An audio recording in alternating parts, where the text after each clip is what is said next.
महाराज हिरण्यकश्यप ने कहा, प्रहलाद अगर तेरे गुरुजनों ने पाठ नहीं पढ़ा तो ये पाठ तो कहां से तेरी बुद्धि खराब कैसे हुई?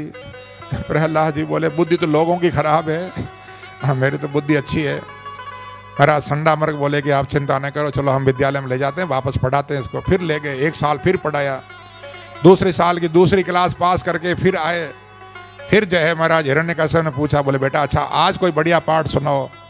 प्रहलाद जी बोले, पिताजी पाठ तो वही अच्छा है, नवदा भक्ति का पाठ सुना दिया आज। श्रवणम कीर्तनम विष्णु स्मरणम पाद सेवनम अर्चनम वंदनम दास्यम सख्यम आत्मनिवेदनम, ये नवदा भक्ति है पिताजी। भगवान की कथा सुनो, भगवान के नाम का कीर्तन करो, भगवान का स्मरण करो, भगवान के चरणों की सेवा करो, भगवान को हाथ जोड़ करके प्रणाम करो, वंदना करो, भगवान की आरती उतारो, पूजा करो, भगवान को अपना जो है स्वामी मानो, अपने आप को भगवान का सेवक मानो।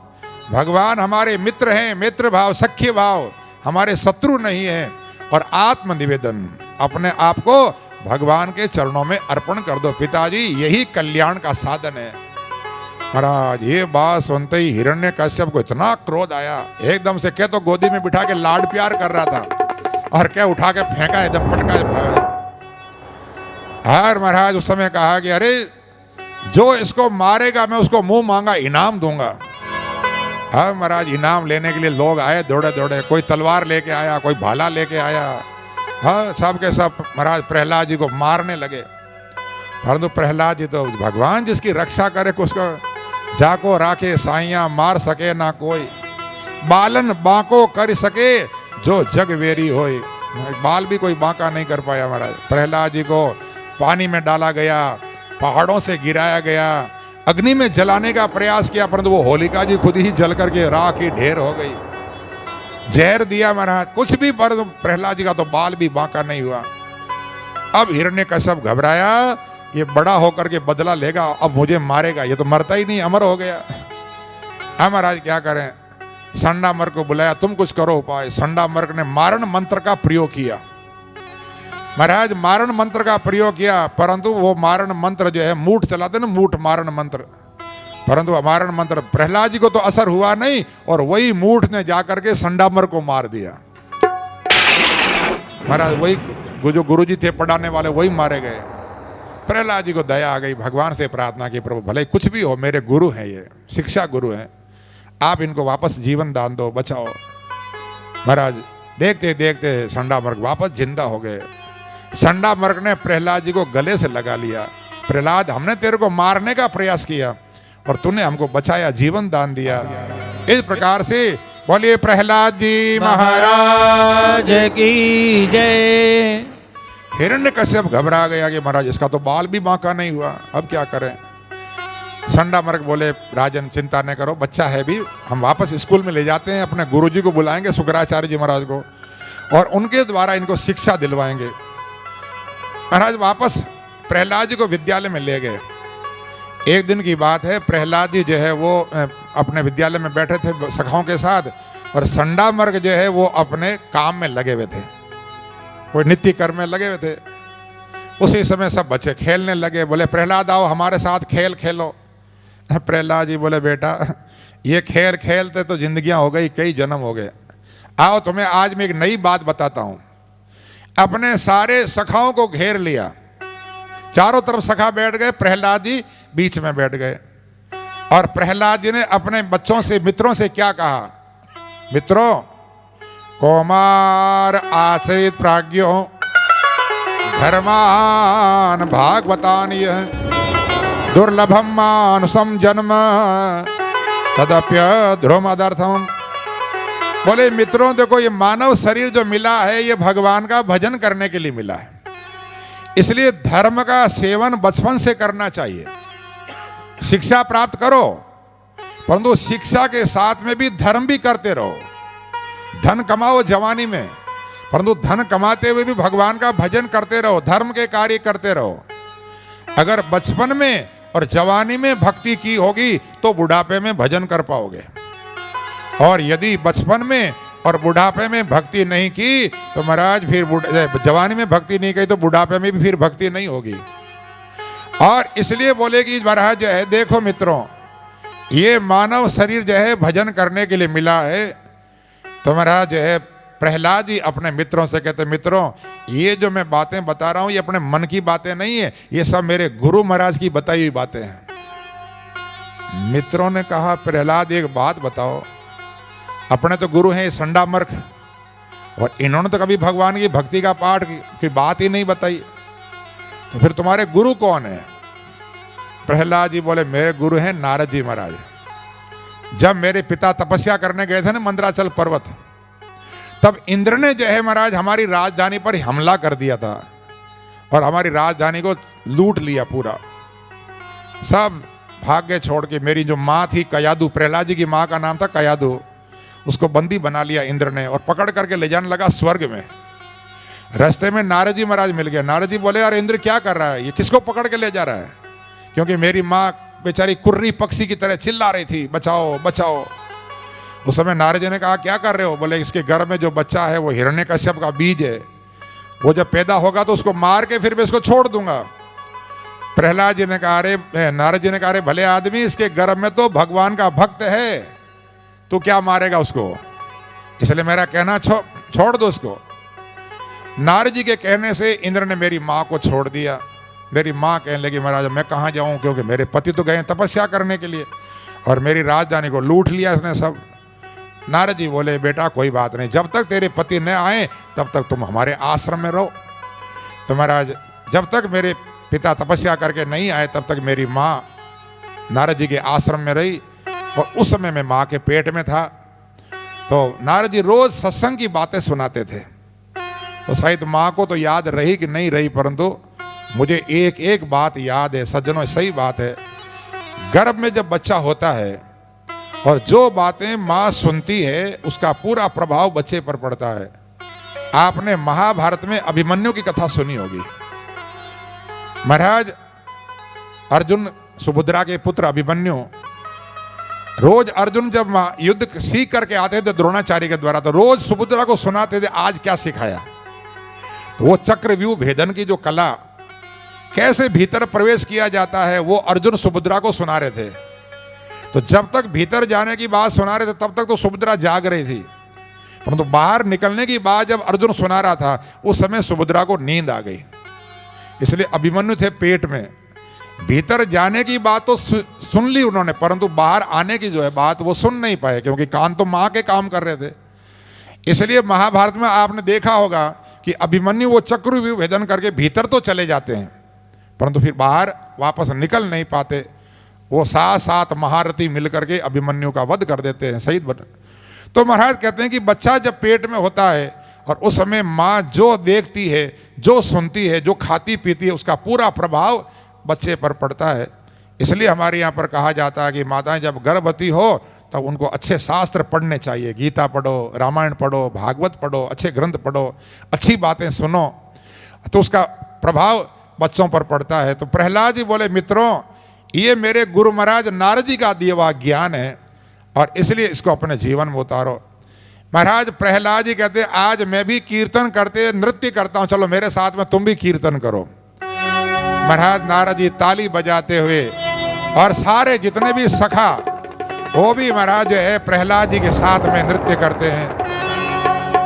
अरे रंग मने राम नाम नो लाग्यो रे, की रंग मने राम नाम नो लाग्यो रे, की रंग मने राम नाम नो लाग्यो रे, की रंग मने राम नाम नो लाग्यो रे, की रंग मने राम नाम नो लाग्यो रे, की रंग मने राम नाम नो लाग्यो रे, की घटवा दिवालड़ो जाग्यो रे, की घटवा दिवालड़ो जाग्यो रे, की रंग मने राम नाम नो लाग्यो रे, की रंग मने राम नाम नो लाग्यो रे, की रंग मने राम नाम नो लाग्यो रे, की रंग मने राम नाम नो लाग्यो रे।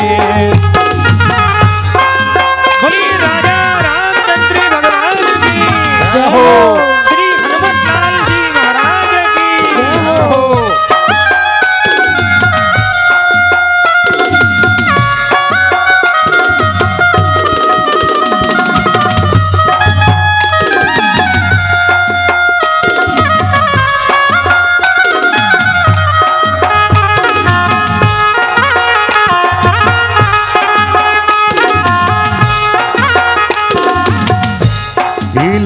में तो दुनिया नी फैली रे, इलाज में तो दुनिया नी फैली रे, इलाज में तो दुनिया नी फैली रे, इलाज में तो दुनिया नी फैली रे, कि आज मारे राम जी छे बेली रे, कि आज मारे राम जी छे बेली रे, कि आज मारे राम जी छे बेली रे, कि आज मारे राम जी छे बेली रे, कि जिंदगी सुधर गई छे मारी, कि जिंदगी सुधर गई छे मारी, रंग मने राम नाम नो लाग्यो रे, कि रंग मने राम नाम नो लाग्यो रे, कि रंग मने राम नाम नो लाग्यो रे, कि रंग मने राम नाम नो लाग्यो रे।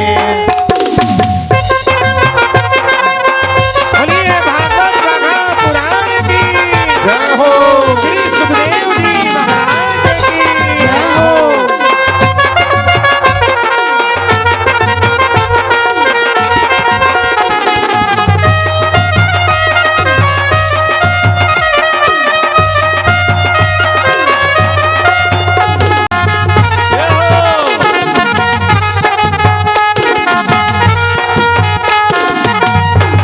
कि पुण्य मारा पूर्वत ना फड़िया रे, कि पुण्य मारा पूर्वत ना भलया रे, कि पुण्य मारा पूर्वत ना फड़िया रे, कि पुण्य मारा पूर्वत ना भलया रे, कि प्रभु जी ना पंथ मा जाए फड़िया रे, प्रभु जी ना पंथ मा जाए भला रे, कि प्रभु जी ना पंथ मा जाए फड़िया रे, प्रभु जी ना पंथ मा जाए भला रे, कि मार्ग मा सतगुरु जी मळिया रे, कि मार्ग मा सतगुरु जी मलिया रे, रंग मने राम नाम नो लाग्यो रे, कि रंग मने राम नाम नो लाग्यो रे, कि रंग मने राम नाम नो लाग्यो रे, कि रंग मने राम नाम नो लाग्यो रे।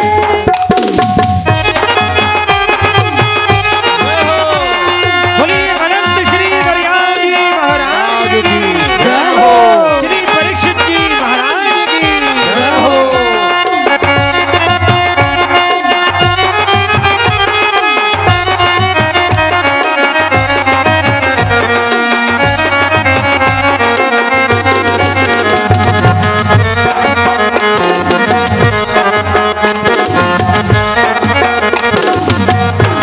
कि हवे हमें मुक्त बनी फरिए रे, कि हमें हमें मुक्त बनी फरिए रे, कि हवे हमें मुक्त बनी फरिए रे, कि हमें हमें मुक्त बनी फरिए रे, कि परवा कोई नी नहीं करिए रे, कि परवा कोई नी ना करिए रे, परवा कोई नी ना करिए रे, कि परवा कोई नी ना करिए रे, कि लाडला प्रभु ना थइए, कि लाडला प्रभु ना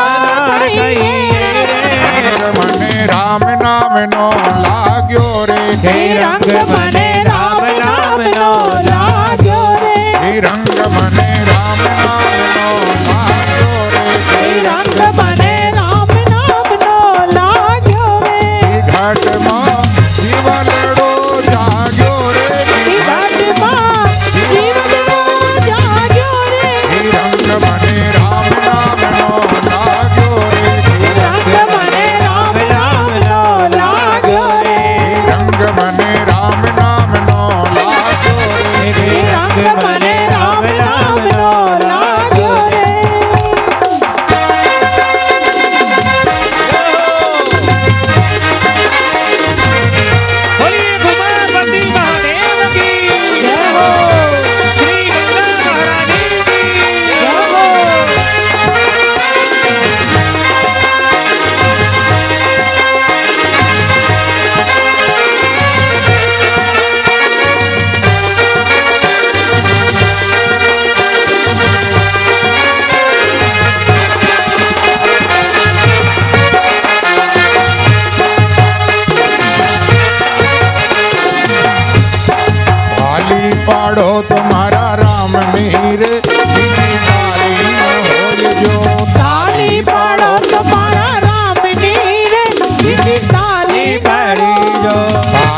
पाड़ो तुम्हारा राम रे बीजी ताली न होए जो ताली पाड़ो तुम्हारा राम जी रे बीजी ताली ना हो बाता करो तुम्हारा श्याम रे बीजी बाता न होए जो बाता करो तुम्हारा श्याम जी रे बीजी बाता करो सिमरन करो तो सीता राम रे बीजू सिमरन न होए जो सिमरन करो तो सीता राम रे बीजो सिमरन ना हो जो ताली पाड़ो तुम्हारा राम रे बीजी ताली न होए जो ताली पाड़ो तुम्हारा राम रे बीजी ताली ना हो बाता करो तुम्हारा श्याम रे बीजी बाता न होए जो बाता करो तुम्हारा श्याम रे बीजी बाता ना हो ओ सिमरन करो तो सीता राम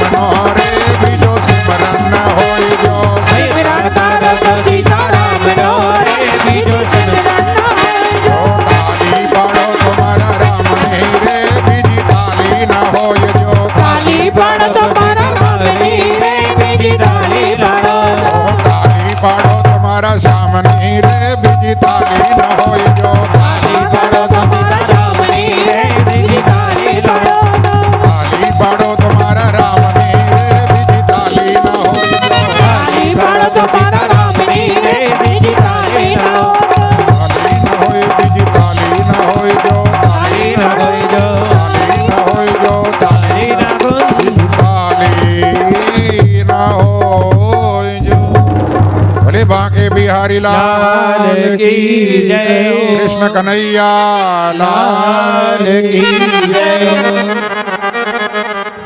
महाराज प्रहलाद जी अपने सखाओं के साथ भगवान का कीर्तन करने लगे, भजन करने लगे, नाचने लगे। संडामर्क आए, देखा रे खुद बिगड़ा सो बिगड़ा, सारे हमारे और चेलों को बिगाड़ दिया। संडामर्क दौड़े दौड़े गए हिरण्यकश्यप के पास, बोले महाराज हमको दोष मत देना, आपके बेटे ने हमारे बाकी चेलों को बिगाड़ दिया, सबको भक्ति का पाठ पढ़ा दिया। हिरण्यकश्यप ने कहा बुला उसको। प्रहलाद जी को बुलाया, प्रहलाद जी आए। हिरण्यकश्यप ने कहा प्रहलाद एक बात बता, तेरी रक्षा कौन कर रहा है? बोले कि सब महाराज पिताजी, जो गर्भ में रक्षा करता है वही संसार में रक्षा करता है, एक ही है रक्षा करने वाला। बोले तेरा रक्षा करने वाला कौन है? बोले मेरे वही राम, हे प्रभु भगवान हरि।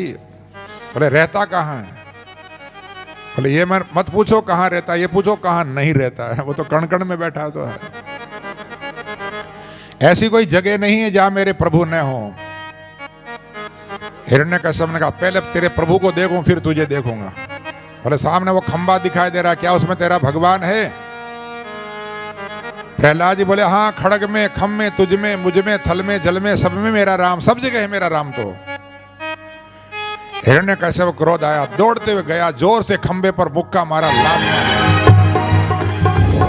खंबा फट गया और देखते देखते भगवान नरसिंह प्रकट हुए। बोले नरसिंह भगवान की जय। प्रहलाद जी महाराज की जय। गर्जना करते भगवान नरसिंह प्रकट हुए। एक बार तो हिरण्यकश्यप भी घबरा गया देखकर, बहुत देर तक युद्ध किया भगवान से। देवता लोग सारे आकाश में देखते रहे, देखते देखते संध्या का समय हो गया। महाराज भगवान देखा संध्या हो गई तो हिरण्यकश्यप का गला पकड़ा, घसीटते हुए आए, देहली पर बैठ गए। और देहली पर बैठ करके भगवान ने हिरण्यकश्यप को अपने गोद में पटक दिया। अपने तेज नाखून भगवान उसके छाती पर लगाए। हिरण्यकश्यप कहने लगा ओ विचित्र प्राणी, तो मुझे मार नहीं सकता। बोले क्यों? बोले मैंने वरदान ही इतने मांगे हैं। बोले कौन कौन से वरदान मांगे? 2-4 मुझे ही बता दे। बोले मैंने वरदान मांगा घर के भीतर मरू नहीं, बाहर मरू नहीं। भगवान बोले इसलिए बीचों बीच लेके बैठा हूं, नहीं तो भीतर न बाहर, दिल्ली पर। मैंने वरदान मांगा आकाश में मरू नहीं, धरती पर मरू नहीं, इसलिए बोले भगवान बोले गोद में लेके बैठा हूं, न धरती पर है न आकाश में। बोले मैंने वरदान मांगा अस्त्र से मरू नहीं, शस्त्र से मरू नहीं, भगवान बोले मेरे पास न अस्त्र है और न शस्त्र है, तेरे लिए नाखून बढ़ाए।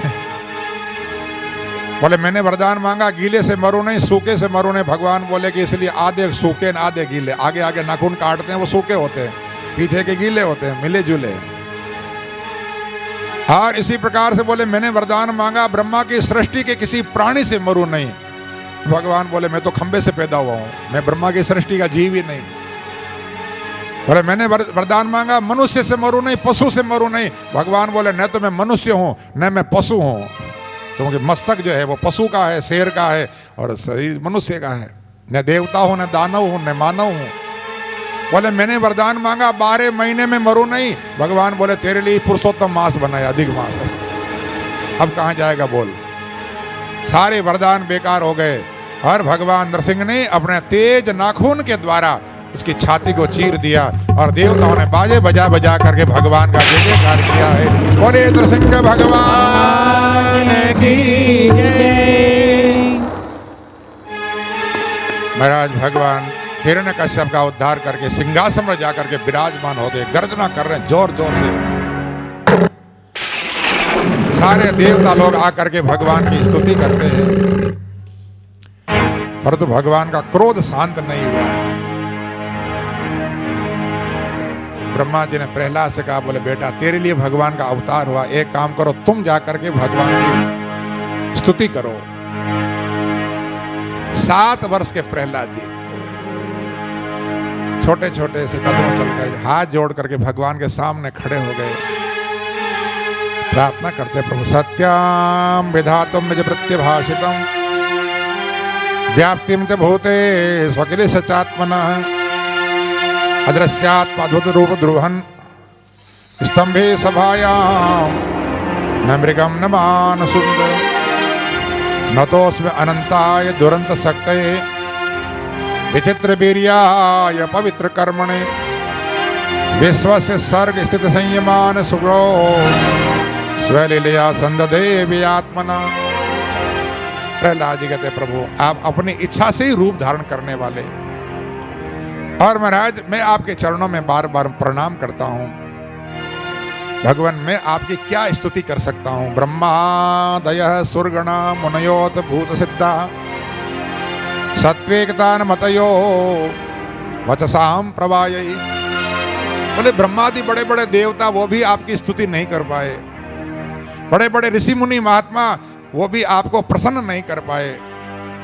तो प्रभु जब नाराजितुम पुरगणई बड़े बड़े देवता जब आपको प्रसन्न नहीं कर पाए, तो महाराज मैं तो दैत्य कुल में पैदा हुआ हूं, राक्षस कुल में पैदा हुआ हूं, प्रभु मैं आपको क्या प्रसन्न कर सकता हूं।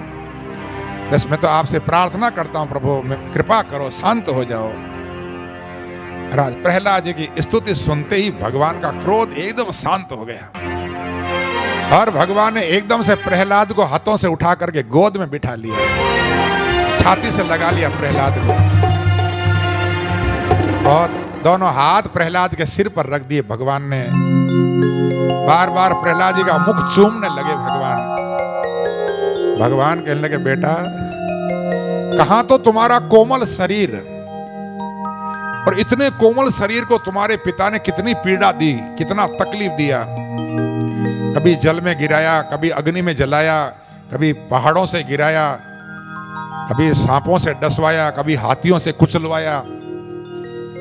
बेटा मुझे आने में बहुत देर हो गई। भगवान कहते हैं बेटा अगर मुझे आने में देर हो गई तो मैं क्षमा मांगता हूं। क्षंतव्यम यदि में विलंब, अगर मुझे विलंब हो गया हो तो क्षमा कर दो। देखो आज भगवान की प्रहलाद से क्षमा मांग रहे हैं, मुझे आने में विलंब हो गया तो क्षमा कर दो बेटा। प्रहलाद जी बोले प्रभु बचाने वाला भी हाथ आपका ही था और मारने वाला हाथ भी आपका ही, मुझे तो दोनों हाथ आपके ही दिखाई दे रहे थे। हाँ कुम्हार होता है ना, घड़ा बनाता है, तो आप देखा होगा कुम्हार को घड़ा बनाते एक हाथ अंदर देता सहारा और दूसरे हाथ से ऊपर से थापी मारता है ऐसे। तो बोले बचाने वाला हाथ भी आपका और ऊपर से मारने वाला हाथ भी आपका ही था, इसलिए दोनों हाथ आपके ही थे। भगवान कह लगे प्रहलाद एक बात बताओ, मेरे इस रूप को देख करके बड़े बड़े देवता भयभीत हो गए, ब्रह्मा जी कांप रहे हैं, शिव जी कांप रहे हैं, सब देवता भयभीत, इंद्रादि देवता, तुम्हें डर नहीं लगता? प्रहलाद जी बोले प्रभु एक बात बताओ, शेर होता है ना शेर, शेर जब गर्जना करता है तो आप जानते हो हाथी जैसे जानवर भी डर के भाग जाते हैं, बड़े बड़े जानवर, चाहे जिराफ हो चाहे गेंडे हो, शेर की गर्जना से सब भयभीत होते हैं, परंतु शेर का जो बच्चा होता है महाराज वो घबराता है क्या? हाँ, शेर का बच्चा तो उसी शेर के साथ खेलता रहता है, उसको डर नहीं लगता, क्योंकि वो जानता है ये मेरे पिता हैं। तो प्रभु मैं तो आपका बच्चा हूं, आप शेर अगर हो तो मैं तो आपका बच्चा हूं, इसलिए मुझे आपके स्वरूप से भय नहीं लगता, डर नहीं लगता। भगवान बहुत प्रसन्न हो गए, प्रहलाद तुम्हारी जो भी इच्छा हो सो वरदान मांगो। प्रहलाद जी बोले प्रभु देना ही चाहते हो तो ये वरदान दो कि मेरे मन में मांगने की इच्छा ही पैदा न हो। हाँ, ये मांगने की इच्छा ही भिखारी बनाती है आदमी को। बड़े बड़े लोगों को हमने भिखारी बनते हुए देखा भगवान के सामने, हाँ भिखारी बन गए। एक महात्मा मजाक में कहते थे, अगर किसी अरबपति को भिखारी देखना हो, किसी अरबपति को भिखारी देखना हो तो शादी के अंदर जो ये होता ना, वो डफर क्या बोलते, क्या शादी में खाना होता क्या बोलते थे? बफर, मैं तो कहता हूं डफर।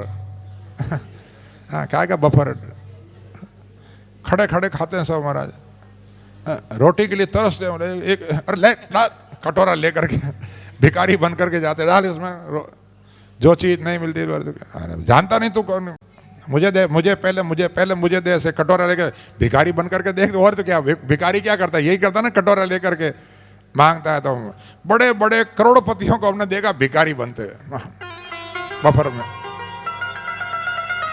तुम्हारा जो है भिखारी देखना तो वहां चले जाओ। अरे क्या तरीका है, अपने भोजन की जो भारतीय पद्धति थी बिठा करके मनवार करते, नहीं साहब आप थोड़ा सा और ले, एक ले, इतने भाव से खिलाते थे। वहां सब भिखारी बने हुए सब के सब। जगत का झूठा खाना हो तो जाओ वहां खाओ। इसलिए बोले कि जय महाराज बड़े बड़े भिखारी देखे हमने, जैसे तो भिखारी बने, तो बोले कि जो मांगने वाला होता है वो भिखारी होता है। एक बार की बात है, राजा अकबर, बादशाह अकबर एक बार शिकार खेलने गया जंगल में। शिकार खेलते खेलते महाराज जंगल में भटक गया, भूख लगी, प्यास लगी, देखा तो वहां पर एक कोई भील आदिवासी की कोई झोंपड़ी थी। वहां गया तो उसने देखा कोई बड़ा आदमी है, घोड़े पर बैठा हुआ, कपड़े दे के बड़ा आदमी, टूटी फूटी खाट पर बिठाया। ऐसा भूख लगी है? बोला हाँ भूख भी लगी है। तो उसके पास मक्के की रोटी थी, मक्के की रोटी, थोड़ी चटनी कुछ थी, तो वो दिया। तो बहुत उसको भैया भूख लगे तो चटनी रोटी भी बढ़िया अमृत लगती है, और बढ़िया मटकी का ठंडा पानी पिलाया। अकबर बड़ा खुश हुआ, कभी तूने आज हमारे को बड़ा सेवा की है, तो कभी कभी जरूरत पड़े, कोई आवश्यकता हो तो आ जाना मेरे पास। तो बोले महाराज आपका कोई कार्ड हो, परिचय पत्र को दो। तो बोले भैया परिचय पत्र कुछ नहीं है, तुम तो दिल्ली आ जाना, और आपका नाम क्या? बोले इतना पूछ लेना, बादशाह अकबर, बस इतना पूछ। बोले इतना बड़ा आदमी दिल्ली में तेरे नाम से जानते? बोले हाँ। तो बोले ठीक है। अब यो की बात है कि महाराज एक बार अकाल पड़ा तो कुछ पैदा नहीं हुआ, तो वो भील सोचा चलो दिल्ली चलते हैं भैया। वो आदमी नाम तो भूल गया बेचारा, वो बादशाह तो भूल गया, अकबर नाम जरूर याद रह गया उसको। अब वो वहां से लोगों से जाके पूछे भाई वो अकबरिया कहाँ रहता? अकबरिया। अब यूं अकबरिया कौन बताए दुनिया में? अकबरिया कोई, अकबर नाम के तो कई हजारों आदमी, कौन सोचे कि बादशाह के बारे में पूछ रहा है ऐसे, और बादशाह के बारे में कोई ऐसे पूछेगा अकबरिया? कोई बताए नहीं। अरे बोले वो तो आदमी बड़ा ठग निकला, वो तो कह रहा था मेरे नाम से सब जानते हैं, यहाँ तो कोई पहचानता ही नहीं।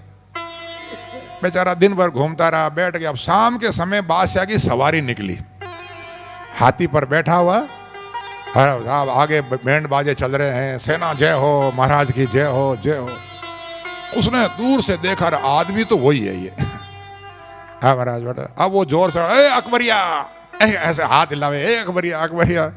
सैनिकों ने कहा मूर्ख, ये कौन आदमी, पागल आदमी जो बादशाह को ऐसे बोल रहा अकबरिया अकबरिया। सैनिकों ने पकड़ लिया एकदम। बादशाह की नजर पड़ गई, अरे वही आदमी है महाराज ये। अरे भैया आदर से लेके आओ।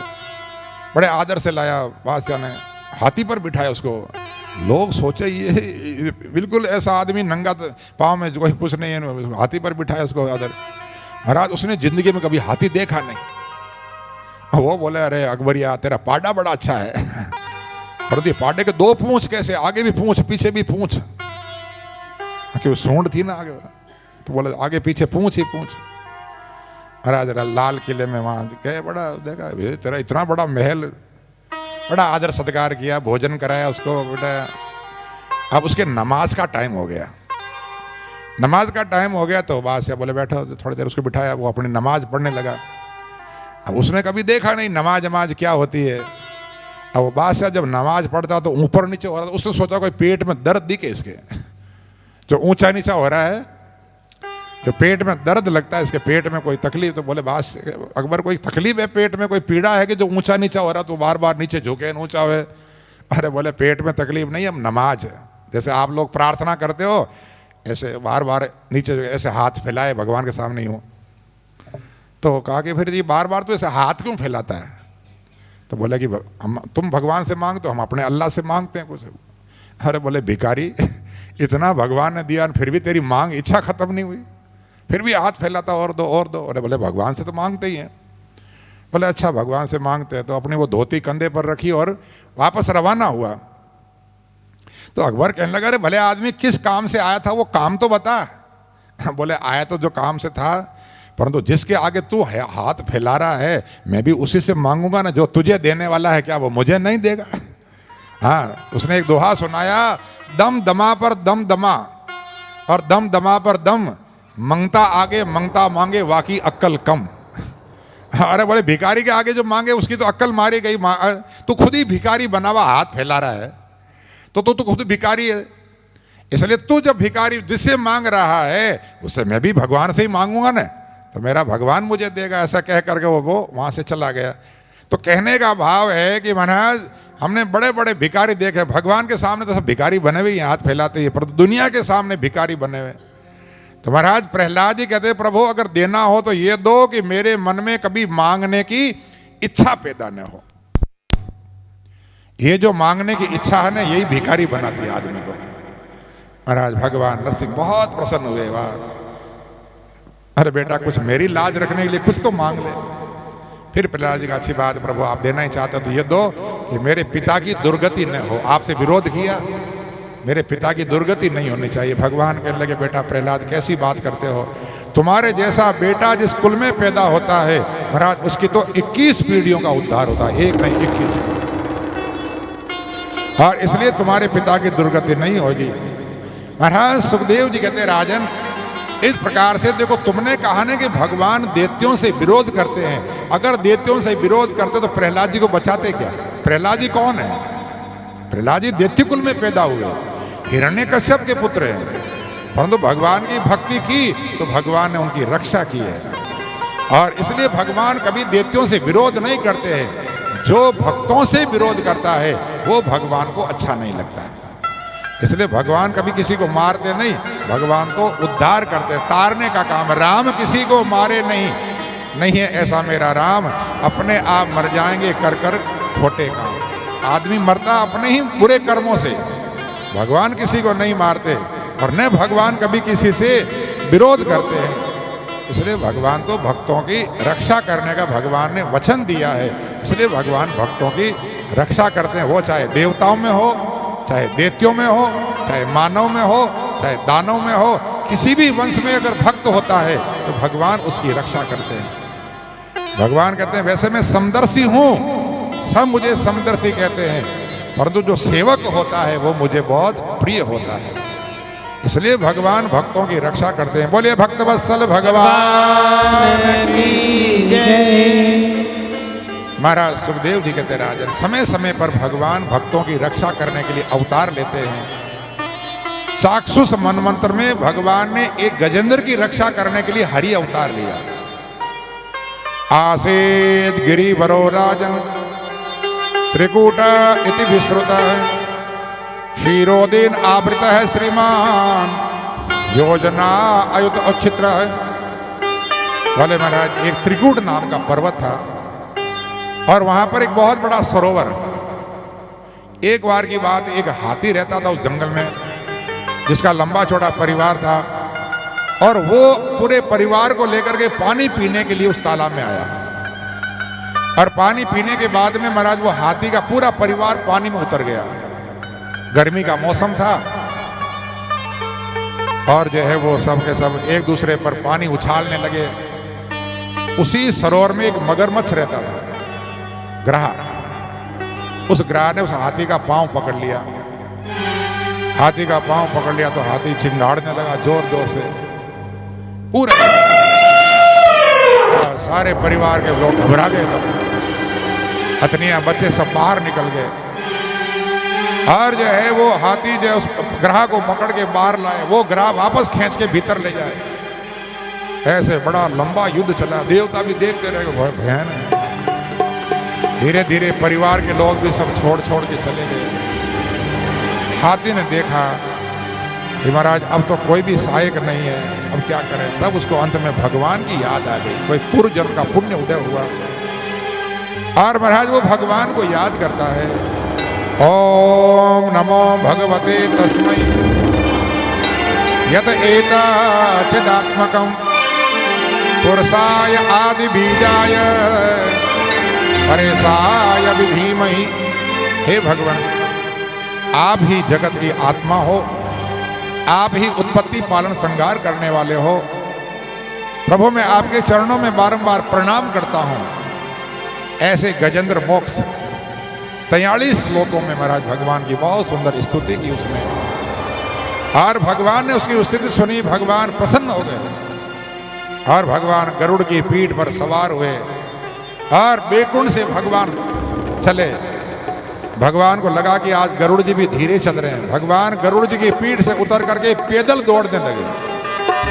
गरुड़ जी को लगता था कि तेज में चलता हूं, पर आज भगवान गरुड़ जी से भी तेज चल रहे हैं आगे। गजेंद्र ने देखा भगवान को आकाश से आते हुए, विचार किया भगवान के चरणों में क्या अर्पण करूं। उसी सरोवर में कमल का पुष्प तोड़ा उसने अपने सूंड से और भगवान की स्तुति करते हुए कहा, प्रभो यो अंतः सरस बलेन गृहीतः आर्तो दृष्ट्वा घृतवती हरि उपात चक्रम उत्सिप्य सांबुजकरम गिरिमः कृच्छान नारायण अखिल गुरो भगवन नमस्ते। वो पुष्प भगवान के चरणों में अर्पण करते कहता, हे नारायण, मैं आपके चरणों में प्रणाम करता हूं।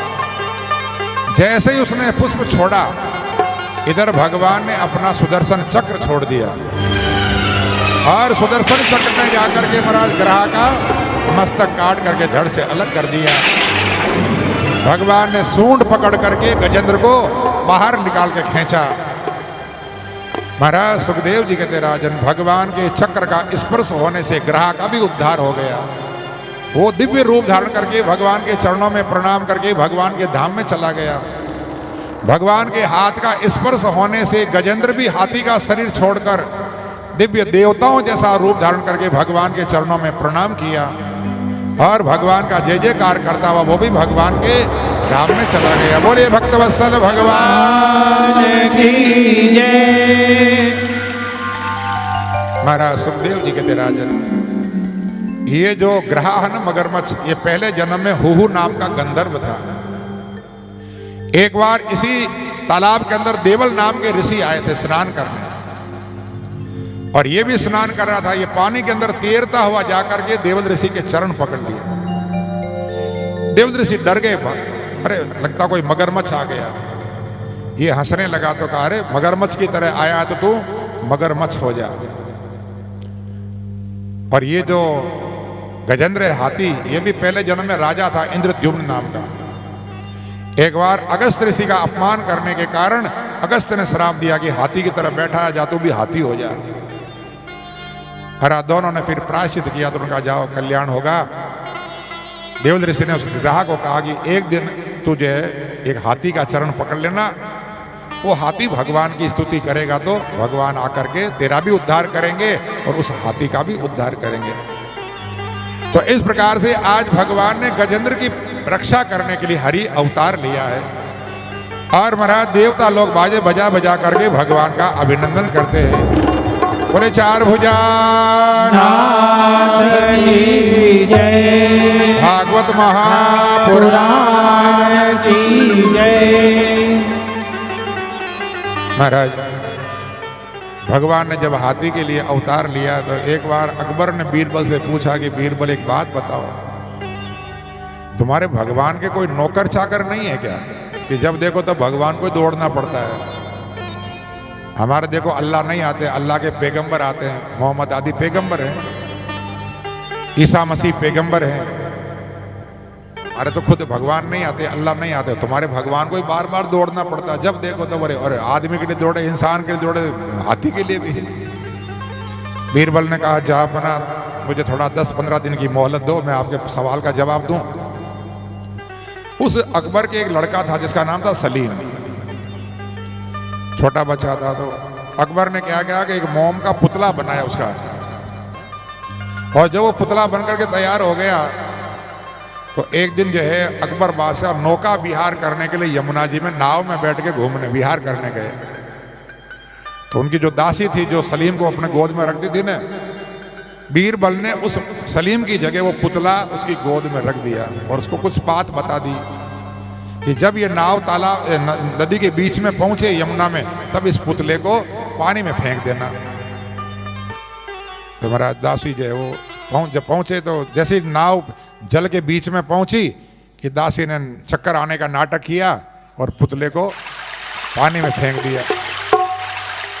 अकबर ने सोचा अरे मेरा सलीम, मेरा बेटा पानी में गिर गया, तो आओ देखा न तो आओ, एकदम से छलांग लगाई। छलांग लगाई तो वो तो पुतला था मोम का, ऊपर तैर रहा था पानी पर। बादशाह को बड़ा क्रोध आया, ये क्या मजाक किया हमारे साथ में। बीरबल ने कहा जहांपना मजाक नहीं, आपके सवाल का जवाब है। बोले कौन सा सवाल का जवाब? बोले आपने एक दिन पूछा था ना कि तुम्हारे भगवान के कोई नौकर चाकर नहीं है क्या? तो बोले महाराज इतने नौकर चाकर हम बैठे थे ना, आपने हमको आदेश क्यों नहीं दिया, आप क्यों कूद पड़े खुद? अकबर ने कहा मूर्ख, अगर मेरा बच्चा होता और मैं तुमको आदेश देता तब तक वो डूब के मर जाता तो? बीरबल बोला जहांपना यही बात है, जैसे अपने बच्चे को बचाने के लिए आप खुद कूद पड़े, नौकरों को आदेश देना भूल गए, ऐसे ही महाराज भक्त जो होते हैं वो भगवान के बच्चे होते हैं और अपने भक्तों को बचाने के लिए भगवान खुद दौड़ पड़ते हैं। जैसे आप अपने बच्चे को बचाने के लिए कूदे, ऐसे ही ये भक्त है ना, ये भगवान के बालक हैं, इसलिए अपने बालकों को बचाने के लिए भगवान खुद दौड़ पड़ते हैं, नौकरों को आदेश देने का समय नहीं मिलता उनको। तो महाराज कहते हैं ऐसे समय समय पर भगवान अवतार लेते हैं भक्तों के लिए। एक बार भगवान ने समुद्र मंथन करा करके देवताओं को अमृत पिलाया। महाराज परीक्षित ने पूछा प्रभु देवता समुद्र से अमृत निकला, ये लीला कैसे हुई और समुद्र मंथन क्यों हुआ, कारण क्या? महाराज सुखदेव जी कहते राजन एक बार की बात है, इंद्र ने दुर्वासा ऋषि का अपमान किया। दुर्वासा ऋषि भगवान का दर्शन करके आ रहे थे तो भगवान ने उनको माला पहनाई थी प्रसाद के रूप में। जब दुर्वासा आ रहे थे तो सामने इंद्र मिल गया तो उन्होंने वो माला लेकर के इंद्र को पहना दी। इंद्र ने सोचा ये बाबा जी अपने गले की माला मुझे पहना था, मैं तो राजा हूं, इंद्र स्वर्ग का। उसने लेके वो माला हाथी के गले में डाल दी, ऐरावत। हाथी ने देखा कोई खाने की चीज होगी, सूंड से देखा तो माला देखी तो नीचे जमीन पर पटक दी और पांव से कुचल दिया उसको। दुर्वासा को बड़ा बुरा लगा, भगवान के प्रसाद का अपमान किया इन लोगों ने। तो दुर्वासा ने श्राप दे दिया कि जा तेरा ऐश्वर्य नष्ट हो जाएगा, तेरा राज्य छिन जाएगा। महाराज दुर्वासा के श्राप के कारण राजा बलि ने जो है स्वर्ग पर हमला कर दिया और दैत्यों की विजय हो गई और देवताओं का स्वर्ग छोड़ करके भागना पड़ा महाराज। फिर भगवान की शरण में गए, प्रभु हमसे गलती हो गई, स्वर्ग वापस दिलाओ। देवता बोले भगवान बोले अभी समय अनुकूल नहीं है, एक काम करो जाकर के संधि कर लो। अरयोपि संधेया सती कार्यार्थ घोर अहि मूसक देवा व्यर्थस्य पदविम गतई। भगवान बोले भैया देखो अपना समय अनुकूल न हो तो शत्रु के साथ में भी संधि कर लेना चाहिए। आप जानते हो ना, अपने पाकिस्तान के साथ में संधियां होती कि नहीं होती है? करनी पड़ती, क्या करो, शत्रु से भी संधियां करनी पड़ती बहुत सारे। ऐसे ही भगवान बोले संधि कर लो शत्रु के साथ, जब तक अपना काम पूरा न हो, स्वार्थ की सिद्धि न हो, तब तक संधि कर लेना चाहिए। परंतु संधि कैसी करना है? भगवान क्या कह रहे हैं? अहि मूसक वध। अहि कहते हैं सांप को, मूसक कहते हैं चूहे को। सांप और चूहे की संधि। बोले महाराज ये संधि कैसी होती है? बोले एक बार की बात, एक लकड़ी की पिटारी थी और उसमें एक सांप बंद था और थोड़ा सा ऊपर से दरवाजा खुला था, फाटक। एक चूहा फुदकता फुदकता आया और वो भी उस पेटी में अंदर गिर गया और ऊपर से ढक्कन बंद हो गया। अब भीतर बैठा था काला नाग। सांप को देखते ही बेचारा चूहा तो सिकुड़ के बैठा है। सांप ने कहा रे भैया घबरा मत, अपन दोनों विपत्ति में हैं, दोनों संधि कर लेते हैं। तेरे को भगवान ने दांत दिए हैं तो अपने दांतों से तो लकड़ी को काट सकता है, तो लकड़ी को काट और बाहर निकलने का रास्ता बना, अपन दोनों बाहर निकल जाएंगे। चूहे ने विचार किया, विश्वास तो नहीं होता, परंतु क्या करें, दूसरा कोई उपाय नहीं है, तो संधि तो करनी पड़ेगी।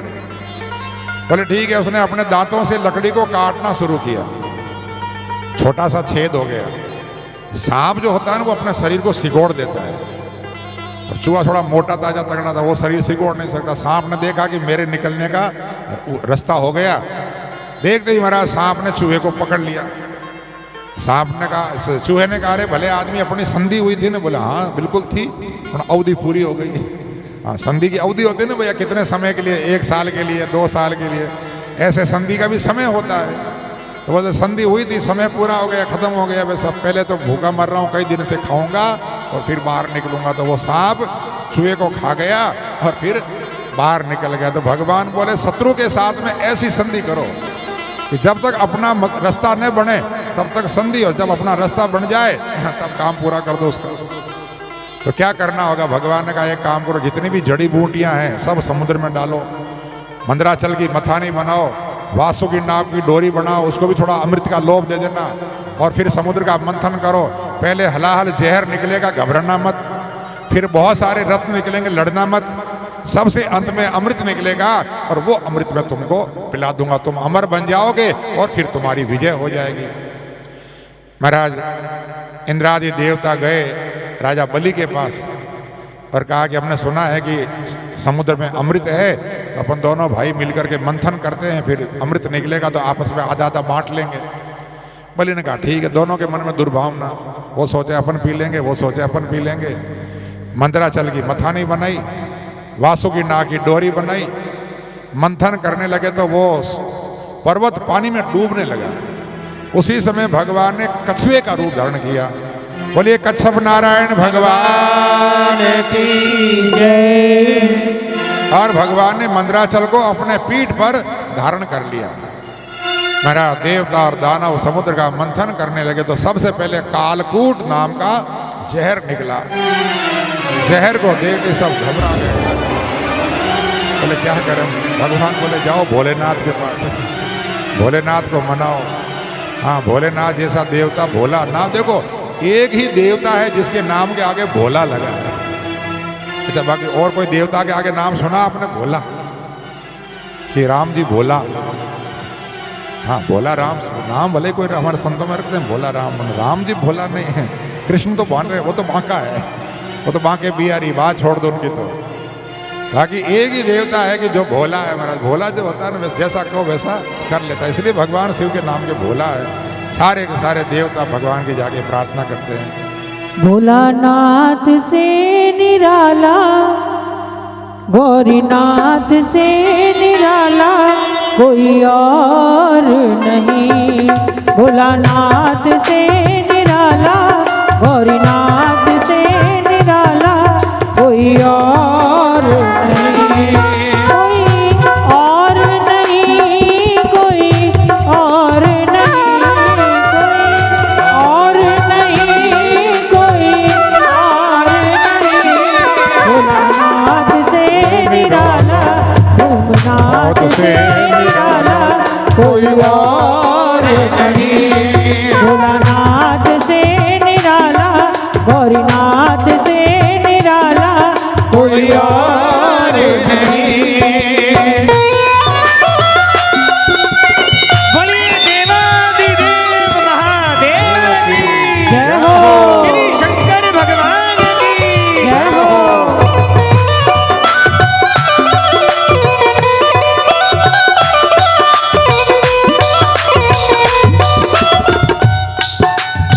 उनका डमरू डम डम बोले, अगम निगम के भेद ये बोले। उनका डमरू डम डम बोले, अगम निगम के भेद ये बोले। ऐसा डमरू बजाने वाला कोई नहीं, डमरू बजाने वाला कोई नहीं। भोलानाथ से निराला, गौरीनाथ से निराला कोई और नहीं।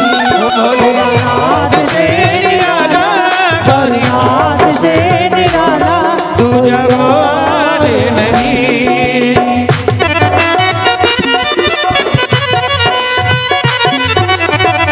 बोलिए भागवत महापुराण की जय हो, श्री गंगा महारानी की जय हो।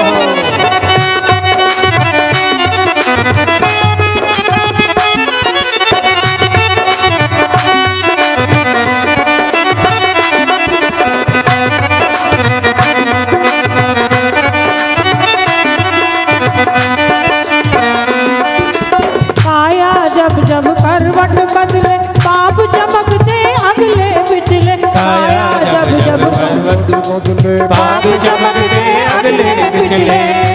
अब मुझको बचाने वाला कोई नहीं। अब मुझको बचाने वाला कोई नहीं। भोलानाथ से निराला, गौरीनाथ से निराला कोई और नहीं। भोलानाथ से निराला, गौरीनाथ से निराला कोई और नहीं। भोलानाथ से निराला, गौरीनाथ से निराला कोई और नहीं। भोलानाथ से निराला, गौरीनाथ से निराला कोई और नहीं, कोई और नहीं, कोई और नहीं। सभी देवताओं ने जाकर के भगवान भोलेनाथ की स्तुति की है।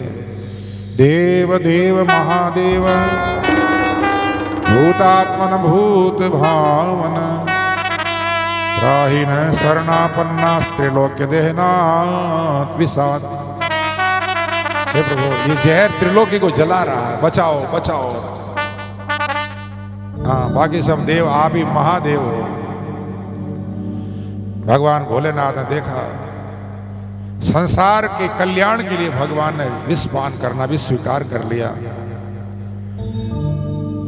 महाराज कहते हैं कि भगवान ने पूरे जहर को अपने अंजलि में लिया, रा कह करके पूरा जहर पी गए और मां कह करके अपना मुंह बंद कर लिया और जहर को कंठ में धारण किया। कंठ नीला पड़ गया, परंतु वो भी भगवान शिव जी का एक आभूषण बन गया। बोले नीलकंठ महादेव की जय, उमापति महादेव की जय। महाराज कहते हैं कि जो है भगवान भूत भावन, संसार के कल्याण के लिए भगवान ने विष पान किया है। ऋषिकेश से थोड़ा सा और ऊपर करीब 25 किलोमीटर नीलकंठ महादेव का मंदिर है। कहते हैं वहीं पर भगवान ने विष पान किया था, तो भगवान का वो भी एक आभूषण बना है। संसार के कल्याण के लिए भगवान शिव जी विष पान, इसलिए महादेव है।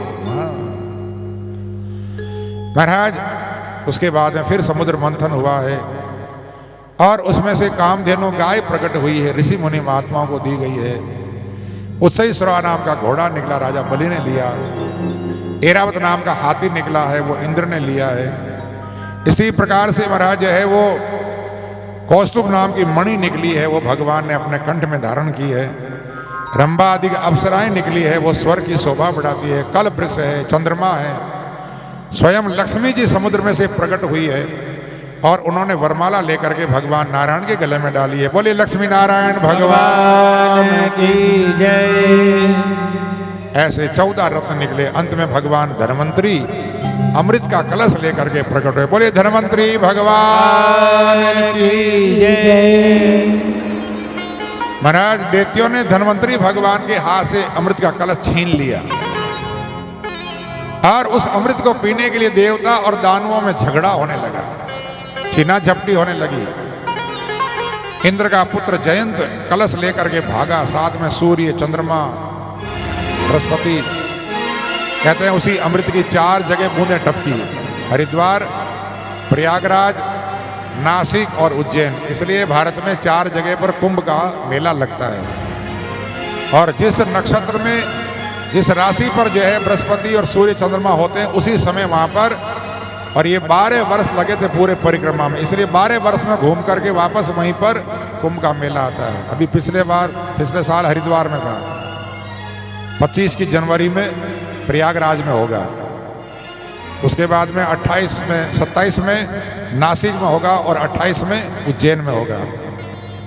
12 वर्ष में घूम करके वापस उसी जगह पर वो मेला लगता है, कुंभ का मेला। तो इस प्रकार से फिर वो अमृत के लिए झगड़ा होने लगा, तो भगवान ने फिर एक रूप और धारण किया, मोहिनी का। बोलिए मोहिनी नारायण भगवान की जय। भगवान के मोहिनी रूप को देख करके और दैत्य मोहित हो गए। हो कितनी सुंदर स्त्री, अमृत को तो भूल गए। ये देवी कौन, इतनी सुंदर। पूछा देवी तुम कौन हो, क्या नाम है, कहाँ से आ रही हो, कहाँ जा रही हो? भगवान कहने लगे हम तो ऐसे ही हैं, बस हमारा नाम है चंचला। एक बात बताओ, आप ये लड़ाई क्यों कर रहे हो? बोले हम दोनों भाई ने समुद्र में से अमृत निकाला है, एक काम करो ये कलश आप लो और हमको बांट दो। भगवान बोले मेरे पर भरोसा है? बोला पूरा भरोसा, आप अच्छे कुल की लगती हो, जो भी करोगे हमको स्वीकार है। भगवान बोले अच्छी बात, चलो 2 लाइनें बनाओ। एक लाइन में देवता बैठ गए, एक लाइन में दैत्य बैठ गए। भगवान दैत्यों के पास गए, बोले तुमने मुझे कलश दिया है तो पहला अधिकार तुम्हारा है, परंतु तुम्हारे हित की एक बात बताओ, इसमें ऊपर तो है पानी और अमृत है वो नीचे जम गया है, तो तुम कहो तो पहले पानी देवताओं को पिला दूं और फिर अमृत आपको पिला दूंगी। दैत्य बोले हाँ ये काम बहुत अच्छा है, पहले पानी उनको पिला दो फिर अमृत हमको पिला देना। भगवान गए देवताओं के पास, बोले अब जल्दी करो, पियो फटाफट। सब देवता ऐसे अंजलि बना करके अमृत पीने लगे। उसी समय महाराज राहु ने देखा कि कलश खाली हो रहा है, जरूर दाल में कुछ काला गड़बड़ है कुछ। वो दैत्यों की पंक्ति से उठ करके देवताओं के बीच में, सूर्य चंद्रमा के बीच में जाके बैठ गया। यद्यपि भगवान अंतर्यामी सब जानते हैं, परंतु भगवान ने कहा भैया पंक्ति भेद कैसे करें, जब पंक्ति में आके बैठ गया तो देना चाहिए। तो भगवान ने राहु को भी अमृत दे दिया, उसने अमृत पिया। सूर्य चंद्रमा ने शिकायत करी, बोले महाराज ये देवता नहीं दानव है। तो भगवान ने अपने सुदर्शन को याद किया और सुदर्शन चक्र ने आकर के राहु का सिर काट दिया, परंतु तब तक अमृत गले में उतर चुका था, इसलिए राहु की मृत्यु नहीं हुई। परंतु महाराज उन दोनों को देवताओं में सम्मिलित कर लिया गया। हमारे जो 9 ग्रह हैं, उन 9 ग्रहों में राहु और केतु, जो मस्तक का भाग है वो राहु है और बाकी जो धड़ की छाया है वो केतु है। इस प्रकार से जो है वो देवकुल में सम्मिलित हो गए और देवताओं को अमृत पिला करके भगवान अंतर ध्यान हो गए। अरे राजा बलि कहने लगा अरे हमारे साथ बड़ा धोखा हुआ। फिर महाराज नर्मदा के किनारे बड़ा भारी देवासुर संग्राम हुआ, परंतु अमृत पीने के कारण आज देवताओं की विजय हो गई।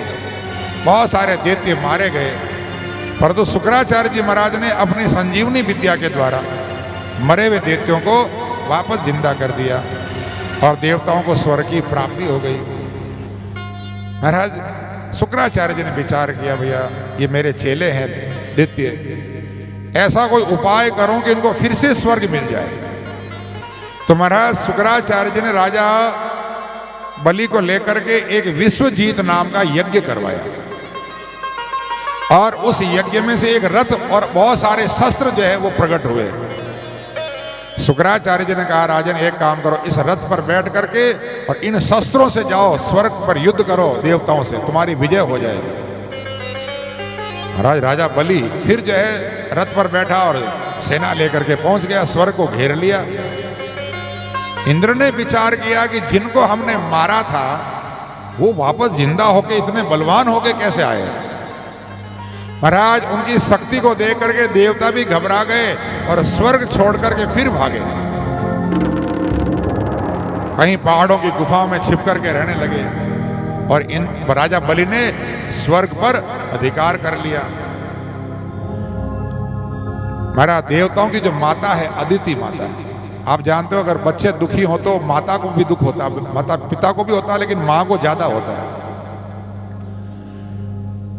अदिति बड़ी दुखी हुई अपने मन में। एक दिन कश्यप ऋषि कहने लगी, पतिदेव आप जैसे पिता के होते हुए आपके बेटे जंगलों में रह रहे हैं, कोई उपाय बताओ। कश्यप ऋषि ने कहा, देखो माया मोह बड़ा विचित्र है, बेटे भले ही जवान भी हो जाए ना तो भी माता पिता को बेटों की चिंता होती है। तो बोले कोई बात नहीं, हम आपको एक व्रत बताते हैं जिसका नाम है पयो व्रत। दूध पी करके व्रत किया जाता है। ये फाल्गुन के महीने में शुक्ल पक्ष में प्रतिपदा से लेकर के द्वादशी तक 12 दिन केवल दूध पीना और कुछ नहीं। और दूध भी गाय का हो, देसी गाय का, जर्सी गाय का नहीं, देसी गाय का दूध पीना। और प्रातःकाल जल्दी उठ करके स्नान आदि से निवृत्त होकर के भगवान लक्ष्मी नारायण का पूजन करना। और ओम नमो नारायणाय, ओम नमो नारायण, इसकी माला, एक माला पक्की माला करना। 108 बार हवन करना इसी मंत्र से, और 12 दिनों तक करो। और 13वें त्रयोदशी को इसका उद्यापन करना।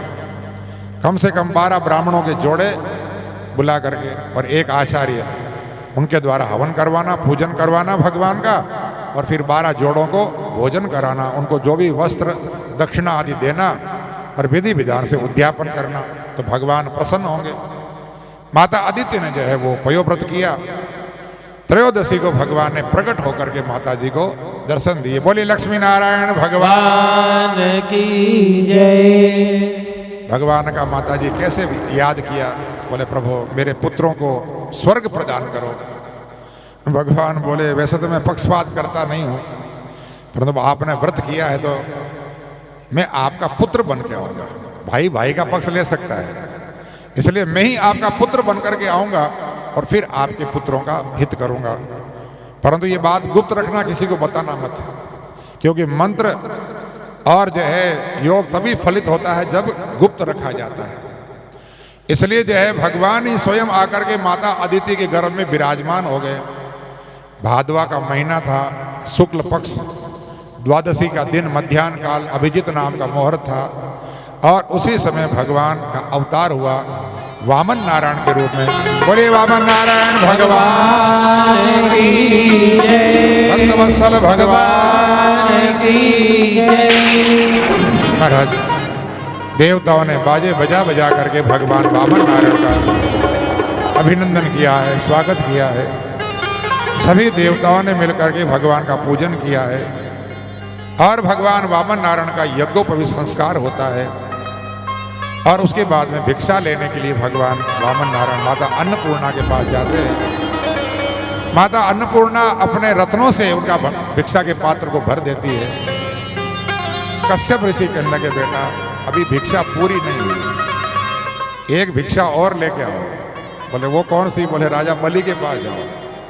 हाँ हम तो त्रिलोकी की भिक्षा चाहते हैं। भगवान वामन नारायण महाराज अपने छोटे छोटे कदमों से चल करके और नर्मदा के किनारे, गुजरात में आजकल जिसको भरोच बोला जाता है, इसी का प्राचीन नाम था भृगुकच्छ। और वहीं पर शुक्राचार्य जी राजा बलि को यज्ञ करवा रहे थे। सोचा 100 यज्ञ पूरे हो जाएंगे तो हमेशा हमेशा के लिए इंद्र बन जाएगा। तो महाराज 99 यज्ञ पूरे हो चुके थे, 100वां यज्ञ चल रहा था। भगवान पहुंच गए वहां और महाराज भगवान को देखते ही राजा बलि ने हाथ जोड़ करके भगवान के चरणों में प्रणाम किया, स्वागत किया।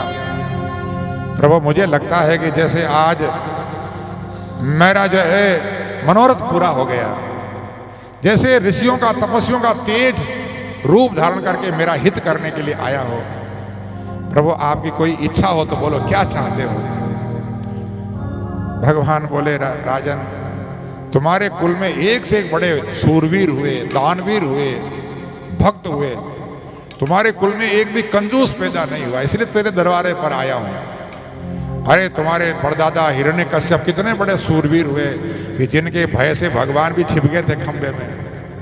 तुम्हारे दादा प्रहलाद जी महाराज कितने बड़े भक्त हुए कि जिनके लिए भगवान खंबा फाड़ करके प्रकट हो गए। तुम्हारे पिता विरोचन कितने बड़े दानवीर थे। महाभारत में कथा आती विरोचन की कि महाराज देवताओं ने ब्राह्मण का रूप बना करके उनसे आयु मांगी, आपकी आयु हमको दे दो। तो जानते हुए विरोचन ने अपनी आयु देवताओं को दे दी, जाओ मैं अपनी, और उसी समय उनकी मृत्यु हो गई। तो महाराज उन्होंने अपनी आयु देवताओं को दे दी, इतने बड़े दानी। तो तुम्हारे कुल में कंजूस कोई पैदा नहीं हुआ, कायर कोई पैदा नहीं हुआ, नास्तिक पैदा नहीं, एक से एक महान हुए। तो हम इसलिए तेरे द्वार पर मांगने आए हैं। राजा बोला महाराज क्या चाहते हो बोलो। भगवान बोले ज्यादा नहीं, केवल 3 पग भूमि चाहिए बस, और वो भी मैं अपने पांव से नापूंगा। राजा बलि कहने लगा महाराज जब आप मेरे दादा परदादा की बातें कर रहे थे ना, तो मुझे लगा आप बड़े बुद्धिमान हो, परंतु लगता है बच्चे के बच्चे ही रह गए। मेरे जैसे त्रिलोकपति राजा के पास आकर के आप 3 पग भूमि मांग रहे हो। अरे आप हो कितने से, बावनी है, छोटे से तो हो, और अपने पांव से नापोगे तो 3 पग भूमि कितनी सी होगी। भगवान कहने लगे राजा देखो, ब्राह्मण को संतोषी होना चाहिए, जितनी आवश्यकता हो उतना ही लेना चाहिए, जरूरत से ज्यादा संग्रह करने वाला शास्त्रों में लिखा है चोर होता है। इसलिए जितनी जरूरत हो, अरे भैया मेरा शरीर छोटा है तो मुझे आवश्यकता भी थोड़ी है, कितनी जमीन चाहिए, एक जगह बैठ के अपना भजन कर लें, पूजन कर लें, बस इतनी जमीन बहुत है, ज्यादा लेके क्या करे, कौन झाड़ू बाड़ी करेगा। बड़े बड़े आश्रम तो बना लिए, परंतु हमारा सफाई नहीं होती, झाड़ू बुआरी नहीं होती, पोंछा नहीं लगता, गंदगी। इसलिए बोले कि हमको ज्यादा जरूरत नहीं है। बोले तुम तो संकल्प करो। राजा संकल्प करने लगा तो महाराज शुक्राचार्य ने हाथ पकड़ लिया। अरे राजा क्या कर रहा, जानता नहीं ये कौन, ये ब्रह्मचारी नहीं है, ये नारायण ही देवताओं का कार्य करने के लिए बावनिया बन के आया है। न तो ये 52 है न 53 है, हाँ ये 54 55 भी नहीं है। हाँ महाराज ये तो सब त्रिलोकपति है, ये मना कर दे नहीं तो सारी त्रिलोकी नाप लेगा 2 कदम में ही, और तीसरा पांव रखने के लिए जगह नहीं बचेगी। राजा कहने लगा महाराज आप ही तो कहते हो सब भगवान का, अपन यज्ञ करते हैं, कर्म करते हैं, तो क्या कहते हैं, त्वदीय वस्तु गोविंद तो भीमेव समर्पित, तेरा तुझको अर्पण, भगवान को ही अर्पण किया जाता है। और आज भगवान स्वयं आए हैं तो महाराज इससे बड़ी बात और क्या हो सकती है। महाराज शुक्राचार्य ने बहुत मना किया, परंतु राजा बलि ने कहा नहीं महाराज मैंने एक बार वचन दे दिया है, अब मैं मना नहीं कर सकता। शुक्राचार्य जी नाराज हो गए, गुरु की बात नहीं मानता, जा श्राप देता हूं, तेरा ऐश्वर्य समाप्त हो जाएगा। बोले कोई बात नहीं। महाराज भगवान ने कहा अरे राजन बहुत देर हो गई, भैया जल्दी करो, संकल्प करो। तो कोई बात नहीं, तुम्हारे गुरुजी मंत्र नहीं बोले तो मैं भी ब्राह्मण बालक हूं, मुझे भी वेद मंत्र आते हैं, मंत्र मैं बोल लेता हूं, तुम तो जल हाथ में लो। महाराज वो प्रसंग भागवत में तो नहीं आता, परंतु अन्य पुराणों में एक प्रसंग आता है कि जब वो जल लेने के लिए कमंडल लिया ना हाथ में, तो शुक्राचार्य जी सोचा सब गड़बड़ हो जाएगा, हाँ चेले की सब संपत्ति ये ले लेगा तो मेरे को दक्षिणा कौन देगा। तो इसलिए महाराज कमंडल की जो नली थी ना उसमें जाके शुक्राचार्य जी बैठ गए। अब जल नहीं आए तो भगवान तो समझ गए, अंतर्यामी थे भगवान ने वहीं पर जो कुसा थी ना वो कुसा लेकर के, और लगता है कोई कचरा आ गया, कमंडल की नली में वो कुसा डाली तो शुक्राचार्य जी की आंख में जाके कुसा लगी, आंख फूट गई। शुक्राचार्य सोचे बाहर निकलने में भलाई है, एक तो फूट गई, कम से कम एक तो बची है, बाहर आओ।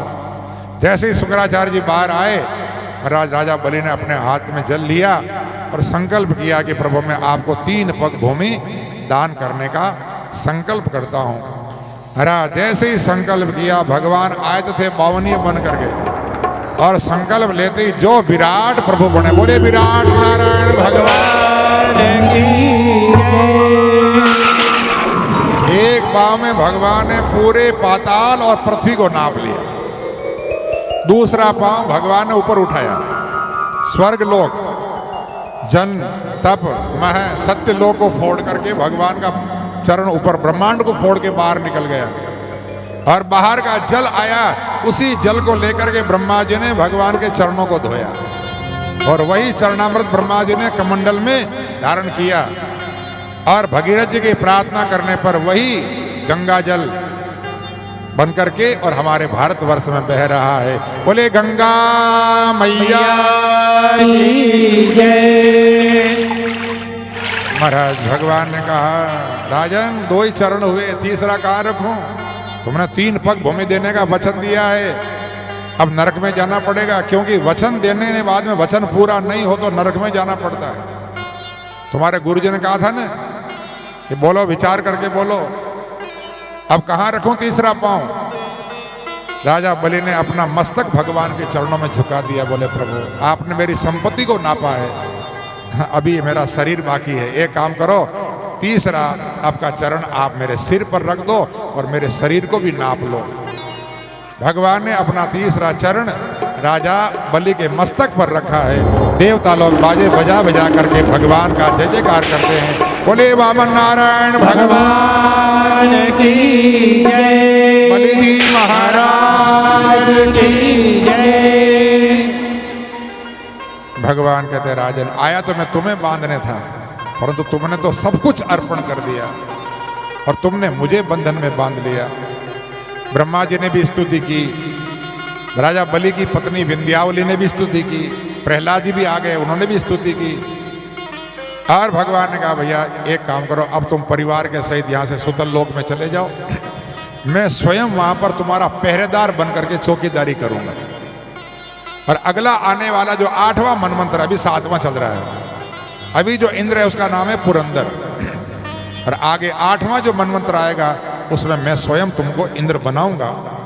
तब तक तुम सुतल लोक में रहो और वहां भी स्वर्ग जैसा ही सुख है। ऐसा कह करके भगवान ने राजा बलि को सुतल लोक में भेज दिया और पुरंदर नाम का जो इंद्र है उसको भगवान ने स्वर्ग सौंप दिया और स्वयं भगवान चौकीदार बन करके राजा बलि के यहाँ पर पहरेदारी करने लगे। लक्ष्मी जी को बड़ी चिंता हो गई है, भगवान गए तो थे राजा बलि को बांधने, खुद चौकीदार बन के रहने लगे। नारद जी को पूछा, नारद जी ने कहा एक काम करो, जा करके रक्षाबंधन के दिन राखी बांध देना और वो जब कहे कुछ मांगो तो अपने भगवान को मांग लेना, इनको बंधन से मुक्त करो।